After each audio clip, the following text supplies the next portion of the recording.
homes become more valuable up to the competent levels, RC will get more tax revenue and all that other fun stuff. Any other questions on this? So I think, I don't know if your question was really answered, but basically the percentages we get right now, they won't change. The only thing that'll change is the value of the homes. Right. If they go up or down, then we'll get a percentage of that value. Right. So But that 22%, whatever we're getting, that's locked in. that's, unless we petition to change it for some reason, Okay. it would stay that way. But the counties can't come in and. They can't come in and take more unless they take over service for Okay. us. Now, there is one catch though about that. Let's remove that. That's right. The state has reserved the right to actually take our property tax money in the case of another financial meltdown. So they can go in, they can say, you know what, San Miguel, you guys are doing a great job. We're going to take another 5% off your property tax. We're going to put it into that ERAF fund or whatever we feel is necessary at the time to cover our shortfall in our own tails. So they have the right to do it under general property taxes. So that could happen. The county can't do it, but the state could do it. Okay. And also, in order to change these numbers, as Mr. Dodd said, the property values, we'll get into that in a couple of slides. Yes, sir. Question. Yes, question. So just to be clear, the math on this is 1% a year. Templeton gets 10% of that 1%, Yes. and that's where you're coming up with the math of $637 versus the $943. The $943 is approximately that 22% Yes. annualized number. Any other questions? Does this make sense? Am I going too fast? I know I was trying to make sure I cover everything. Where do we go from here? So what is CREST? This is based off of the Strong Towns approach. It's an acronym: Community Reinvestment Empowerment Services Toolkit. What is it based on? The Strong Towns approach. Why CREST? I don't even know if this video is going to play. I mean, it started a minute ago. When I was going through it earlier, I didn't see it.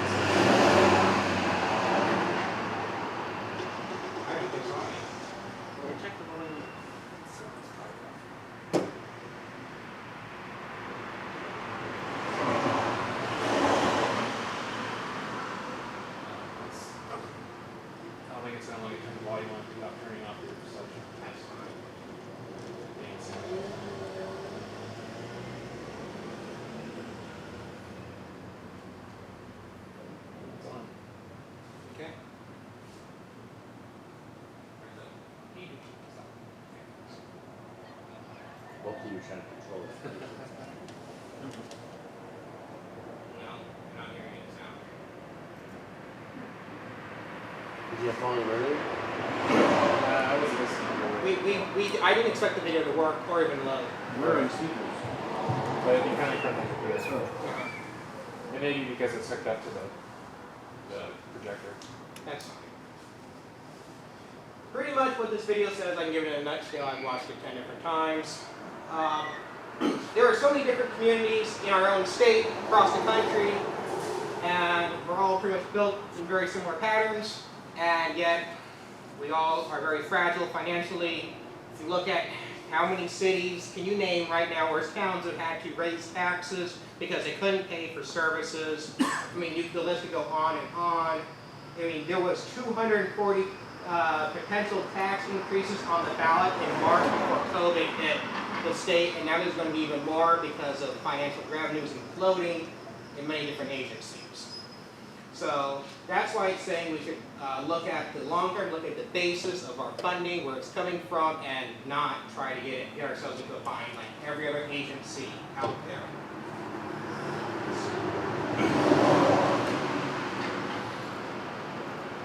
Alright, what will this do? Identify small low-cost projects the CSD could easily act on. Obviously, we love big, flashy projects, but we don't have the money for that.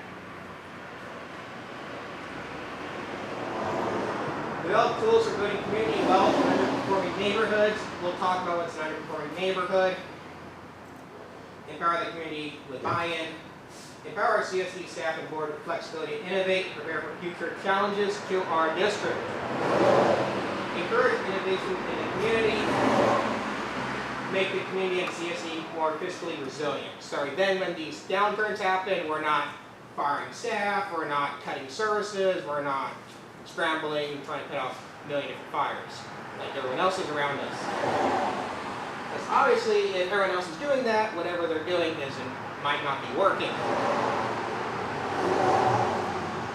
Now we're going to set a clear vision and mission for the Samuel CSD. Is there any questions on this? And I'll give you an example of what this looks like on the next slide. Did you define what CREST was? Yes, I can go back. Sorry. Oh, yeah, I know.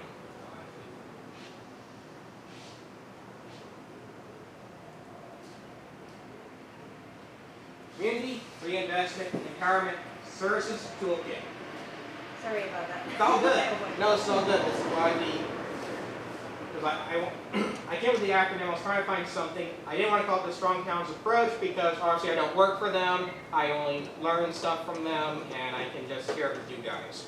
And I'm not going to take credit for something I did not. I'm not going to say that this is their approach because I don't want to be wrong. Are there any other questions on that?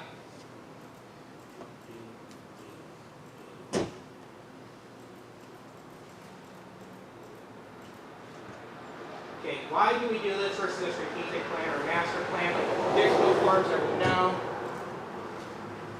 Developing smaller, more actual projects versus larger, more abstract projects. Designed to be user-friendly versus the several thousands of pages of existing plans protecting San Miguel. My dear fellow staff members and board members who read all those wonderful documents that we got sent out to everybody. It's okay if you didn't. I tried. We tried. Did anyone finish those besides maybe Mr. Dodds and myself because we just like punishment? So, okay. Because there's about, I would say, 1,500 pages of documents affecting our community on top of all the books that are sitting in Mr. Dodd's office. How big is that shelf of documents that you said you're ever going to look at? Is that all right? Or Yeah, I looked at them once. Yes. Okay. Okay. Yeah, there's dozens and dozens of things that have been developed over the years that will mean nothing or have meant nothing as soon as they were done. So A consultant got paid and that was it. pretty much. That doesn't sound like a good use of our revenue. And exactly, they can sit on the shelf for 20 years or more. You're going to identify costs for projects that impact our community. And strategic plans and master plans in traditional sense, they can be expensive. I think we've originally talked about a master plan costing 50 to 100 grand. Potentially, is that correct? That's something I know about it, yeah. Okay, so this is the example. This here is actually taken from our community design plan. This here is economic goals. It says that we're going to promote tourism, we're going to build our downtown, life's going to be great. This was apparently in our 2016 design plan and was copied verbatim from the 2003 design plan for our community. And has anything changed commercially or tourism-like since 2003? Maybe, maybe not. This here is actually the alternative that was developed in a town of about 6,000 people. In this specific example, they talked about planting trees along this street. They identified a project cost for it. They identified long-term goals, why on earth they would even try planting trees on this street, and what the benefit would be, and the justification for it. So identify project, identify cost, identify outcomes. Any questions on this? No? Have we done these kinds of projects before? Yes, mattress and e-waste recycling. Our district did that, and Mr. Dodds, how has that program been turning out? Apparently people don't have as much e-waste as I thought. Okay. But they definitely have plenty of mattresses. So that's going on really well. And before we did that, I know our garbage company worked very hard to pick up mattresses off our streets. Thank you, Mr. Kardashian. But mattresses didn't sit on the street at intervals of time.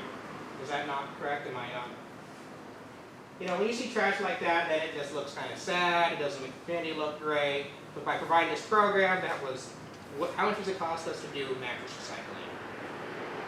A couple hours of staff planning a week. So simple, made the community better, and we weren't really out much in money to do that. Trash cans down. Trash used to be blown around downtown quite a bit. There was actually a legal dump across the street from my house for many years, including mattresses over there. We put in some trash cans downtown. They've helped clean up some of the trash that used to clutter up our downtown. Though I do know there's still some issues with trash, and we're working hard on that. All those trash cans, how many are there? There's like 10, 12? I don't remember either. But we did that for under 10 grand, put in all those trash cans and buy backups. Is that correct? That should be correct. Well, we bought them all for about 10 grand. 10 grand, okay. Repairing and maintaining the downtown landscaping. That was another project. What was the cost on that? So far, we've only spent about $12,000. So $12,000, and we fixed all the irrigation lines pretty much for the downtown. Planned to do some new plants. Mr. Kardashian helped us with wood chips, which helped save us some money and make the community look even better. Thank you again, Mr. Kardashian.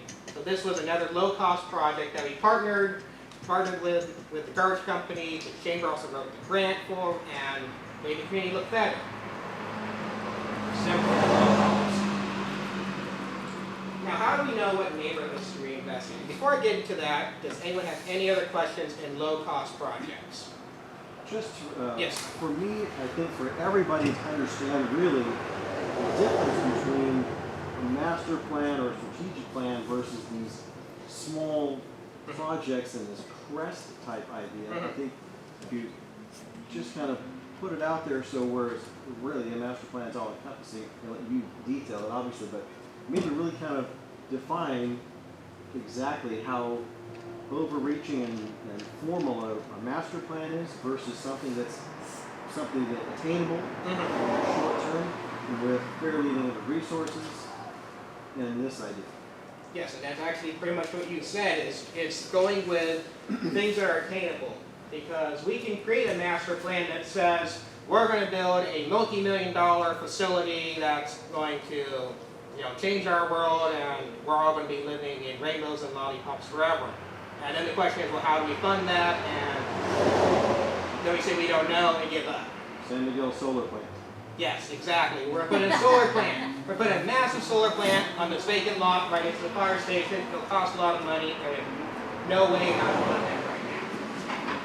But when you do a lot of little projects, on their own, little projects, they make the town look nicer, they kind of make you feel good. They don't do much on their own. But when you start adding them up, they start bringing a lot of more value into the community. They start making the community better looking. It makes people feel more proud of their community. They kind of say, oh, I can see what's going on here. So, Yes, I didn't mean to, am I throwing you under the bus? no, I just want to, Yes, sir. not sure what I want to do, but Yeah? yeah. So, like the landscaping Yes. is a very good example of what you're presenting, Mm-hmm.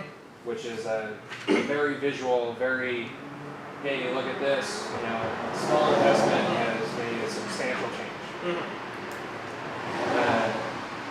Under like water and sewer, you don't really have that ability, which is where a master plan is really necessary because you're spending millions and millions of dollars, Right. potentially, and you have to plan out how you're going to get that money and how you're going to move forward.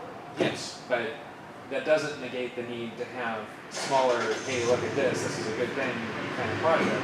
Like when we rebuilt the well building at Well 3 on 12th Street, went from basically a shanty to a nice metal building. That was another smaller, lower cost project. Yes. It was necessary, but you can't always, not all projects are going to be small projects. No. And you have to be careful how many small projects you do, especially for us, because we have limited funds, so you do 10 small projects, that might have been that big project that you really needed. Right, which is why we look at the total cost of those projects, add them up, and then figure out what's our priorities, what do we want to do. And then also those small projects can affect bigger things. I do know we need our master plans for our water and sewer, so we can get the grants to fix our water lines and sewer lines and buy new critical infrastructure. The landscaping downtown, again as the example, it affected the water department because the lines were so broken they would flood water into the streets. They would waste water. I think it was on average about, was it 10, the equivalent of 10 homes because of all the broken lines, or was it some? Lease.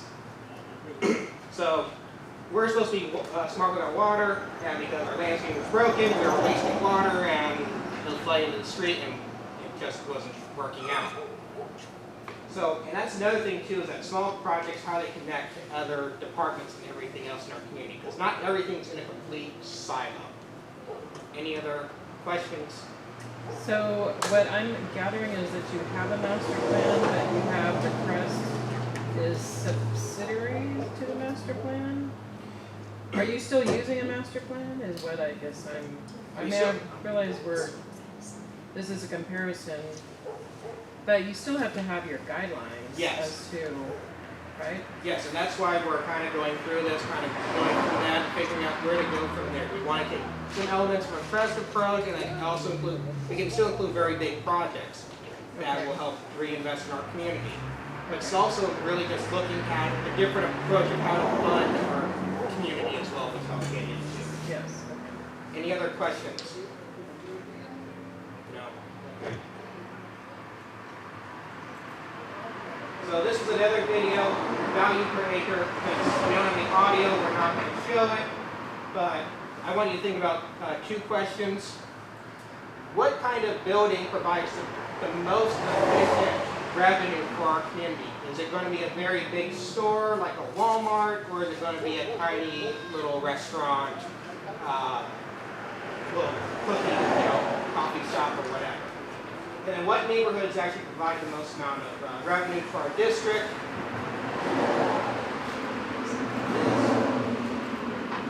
This infrastructure costs money, regardless of how many buildings are on a block. If we have a block, we have a failing sewer line. The sewer line probably doesn't care if there's 4 homes on the block or if there's 20 homes on the block. Maybe, maybe not. But someone's got to pay for that sewer line, and that sewer line cost is fixed. And when there's not enough buildings on a block, other neighborhoods have to pay to catch up that deficit. In many cities across the country, there's too many neighborhoods that don't break even, and the cities go broke very, very fast. Infrastructure costs money, even in front of a vacant lot. I mean, we have vacant lots along Mission Street. You still have water and sewer line access. Someone's got to pay for that water line and sewer line. And some neighborhoods are financially drained on revenues. And as our town grows, because we're so affordable, are our new neighborhoods going to improve our community, or are we going to be subsidizing them into oblivion?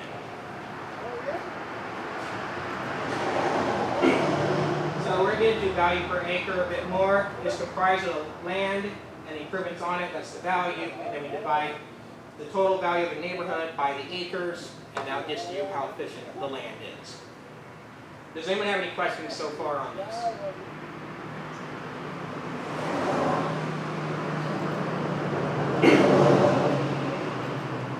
So these are our neighborhoods.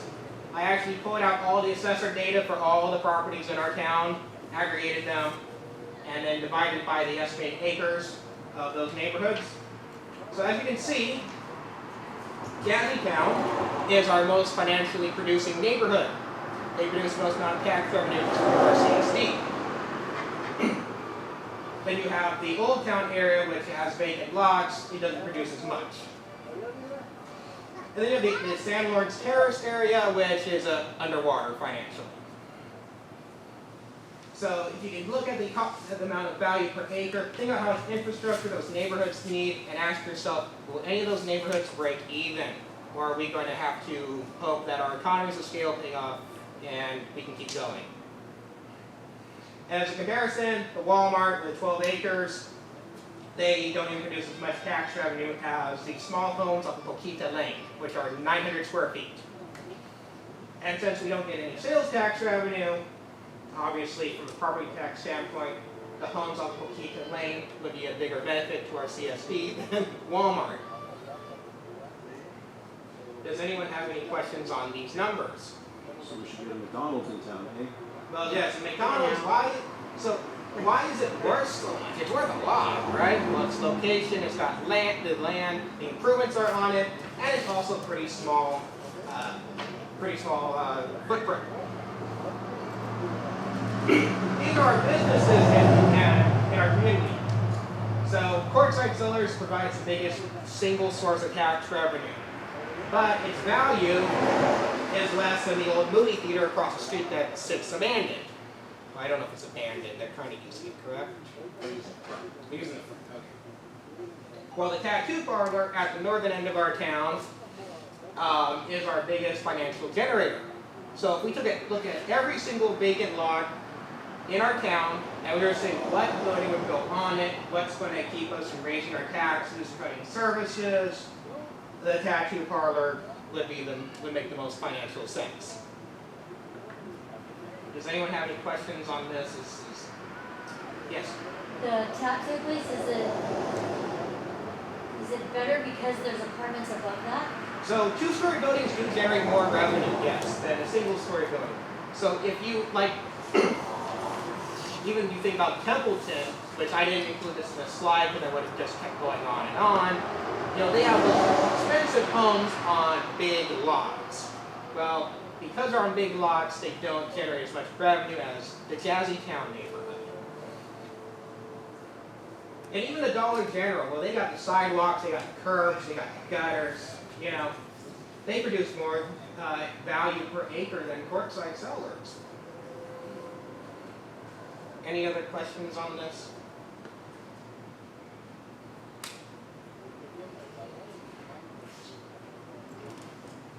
So what can we do about value per acre? Okay, what can we do? All right, we know how much these buildings are worth. We know how much our neighborhoods are worth. Why do we care? What can we even do about it? Is this set in stone? Are we going to be heading to a point in the future where we're going to be raising our taxes because we have to pay for our existing services? What have you? Land values are actually affected by government decisions and actions. The more services provided, the more desirable the land is. So if we have a curb, gutter, sidewalk, trees in front of a property, it's worth more than if you didn't have any of those things. That's why in Mission Street, properties on the west side are worth double the properties on the east side because there's no infrastructure over there, even though it's the same street. Alternatively, the government can modify its approach to public utilities, turning them into desirable locations. And I'll give you an example of that, which is really bizarre, but it works. And I'll provide the data on that. Conversely, if government doesn't actively work in the community, land values can appreciate, resulting in less revenues, and then with your service cutbacks, tax increases, and all the other fun stuff that go with that. They call it the cycle of decline. You don't invest in your community, the community feels depressed, they stop investing, people stop wanting to build stores in your community, stop wanting to move to your community, you lose more revenue, and then you look at something like Detroit or half of the Midwest, where you've got blocks of now vacant and abandoned buildings, and you got miles and miles of roads, sewers, sidewalks, and no one's going to pay for that. Our government can also use its impact fees and taxing powers to make neighborhoods more fiscally efficient. Any questions on this? Am I boring everybody yet? No. Any questions over here? No. What can we do about value per acre? This is a part of what's the reinvestment services part of the CREST toolkit. So as an example, I threw out street trees because we just did landscaping. So the study was conducted, and it turns out that if we plant one tree, one $20 tree, it will increase the value of land for a property by about just over $10,000. So, and even just one street tree can add an average of $12,000 to $13,000 to combined properties. So you think about like Mission Heights. Okay, there's 160 homes up there, about that, 160, is that correct? So if we said that every house, before they built it, we said every house had to have a tree in front of it. Okay, the trees, right? But doing that would increase the value of Mission Meadows by $1.5 million, which means more revenue to our fire department. So that's how these other departments, they interact with each other. Lighting has been on its own in a little vacuum for many years, but if you use trees, you can then help finance fire services or whatever. Street trees are also said to decrease auto speed and lower crime in the community, and people like shopping in neighborhoods with trees. Honestly, it's hot in San Miguel. Who here walks out in downtown when it's 120 degrees outside? Do you enjoy walking out there in the heat when it's 120? Or do you head indoors to the air conditioning or hide under a tree? So this one, look at this beautiful lake. Who here thinks this is a beautiful lake? Raise your hand. You like it? It's great. It's down in San Diego County. Recreation lake for boating, camping, and fishing. People have lots of fun over there. It's got great reviews on Yelp. People pay up to $200 a night for camping. Wow, if you look at Santee Lake's even got floating cabins on this lake. It's really nice. I saw a lot of those pictures. And yet, it's a sewer infiltration pond. They recycle the sewer water and put it into this lake to percolate and recharge the groundwater basin. Yes, I know, and people pay big bucks, and they know it's a sewer infiltration pond. And they fish it. Yes, they do. Extra flavor. So, I know, right? That's bizarre. So what that matter to that community? Well, it boosted land values by up to $1.2 million for homes around that lake. You tell someone they're going to live next to a sewer pond, they're probably not going to live thrill. You put some trees around it, make it look pretty, now the land values have gone up. You know, you got more revenues for your government. People are like, oh man, this is great. I'm going to go hike over here. I'm going to go have a great time. You know? What do those improvements cost? Well, if you look at small improvements such as just planting in trees, then you keep your costs down. But if you just put up a chain link fence, then that's probably not going to help improve the land values very much. It all depends on your approach and everything else. We could put bows on the fence. You could do that. That would make it look nicer. Okay, Kelly, pink ones. Whatever works. Sparkly pink ones. Does anyone have any questions on this really bizarre example that I wanted to throw out there? Would anyone even go hang out at this lake? Not after fighting. Well, not now. I would check it out. I probably would have.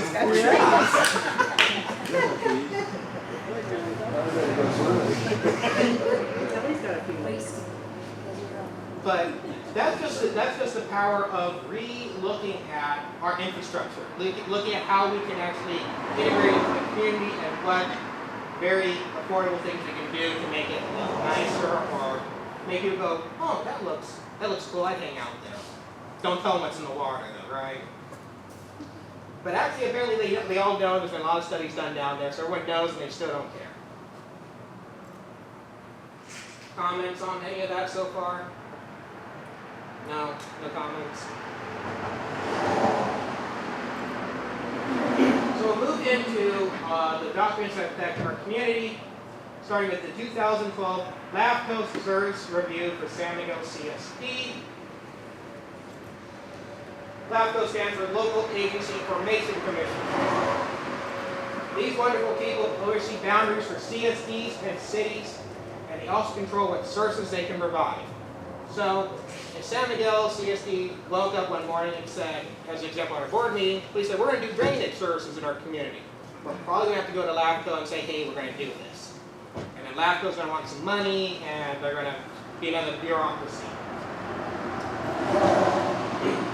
The new first review is due this year for San Miguel. So what does that mean?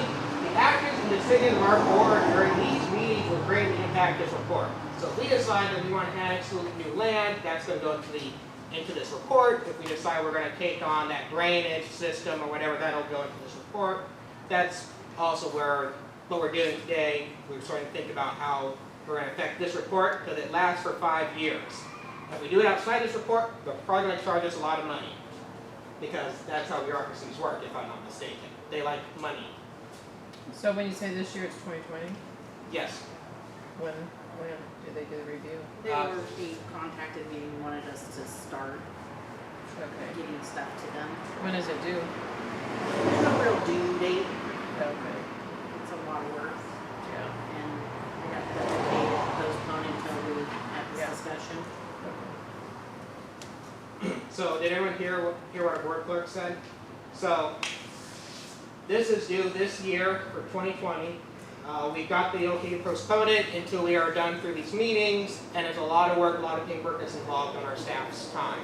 So obviously, if they're already doing the paperwork, this is the perfect time to think about this instead of taking staff time in the middle of the 5-year cycle. Does anyone have any questions on this? The 2016 Sanville Community Design Plan, that's the big beefy boy that's about 400, 500 pages long. It's pretty thick. Okay, if you haven't had time to read it and you just have insomnia, you just need to go to sleep, C-SPAN's not cutting it anymore, you can look at that. It's designed to be an upgrade from the original town plan of 2003. Comprehensive plan including economic development, parks, public safety, and infrastructure. Many programs and policies are in the plan. And chapters 3, 4, 6, 7, 8, and 9 directly reference the CSD. As it involves the infrastructure that we provide, our car services, financing, also the growth of our community. Under this plan, they will not allow any new growth outside of our CSD boundaries. It goes urban reserve line, then CSD boundaries. So that's their focus on that when it comes to new economic development in our community. Any questions on this so far? I remember being involved in some of those meetings. There were some things that we did want to have added into that. The county told us, no, we disagree with you. So I guess that was that. One of which was the urban reserve line boundaries, which I spoke about earlier. Now, this projected a population of about 3,500 by 2035. It's 2020, and we're about 3,000 now. So, Mr. Dodds, I don't mean to throw you, under the bus again, but could you tell me, do you think we're going to hit 3,500 before 2035 if all the people that called you build their projects? Yeah. How soon do you think we're going to hit that number? Could probably get there by 2025, 2030. So about 10 years before. Because we're about 29 people right now. Especially if they build out the airport, that's probably 1,500, 2,000 people by the summer. So obviously we'll bust these population projections and we'll be into uncharted territory at that point. Potentially.